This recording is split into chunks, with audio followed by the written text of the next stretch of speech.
Hi and welcome. I'm Eric from Nottrot, and in this video I'm going to take you through the different OSD keys you can find on your Nottrot monitor. We'll start with the key in the middle with the standby symbol on it. This key will either put your monitor into standby or it will take the monitor out of standby. To enter the OSD menu, press the O key. You can now scroll through the different tabs of the menu using either the left arrow key or the right arrow key. To adjust the parameter, first press the F key.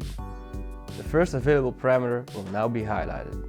To select a different parameter, either use the left arrow key or the right arrow key. To adjust the parameter, press the F key again.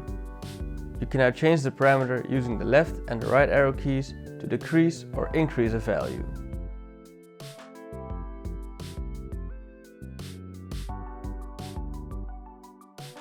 If you want to leave the parameter without storing the adjustments made, press the O key.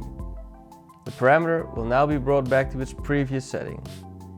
To leave the parameter and store the adjustments made, press the F key. In both cases, you will be brought back to the menu with the last selected parameter highlighted. You can now change another parameter using the arrow keys, or go back to the tab section of the menu using the O key.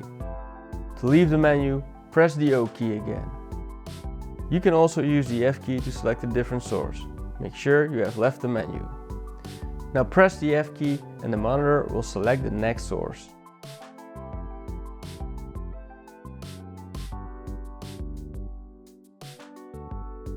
Thank you for watching. For more information, you can always check the quick reference guide or the manual. You can find links for both in the description below.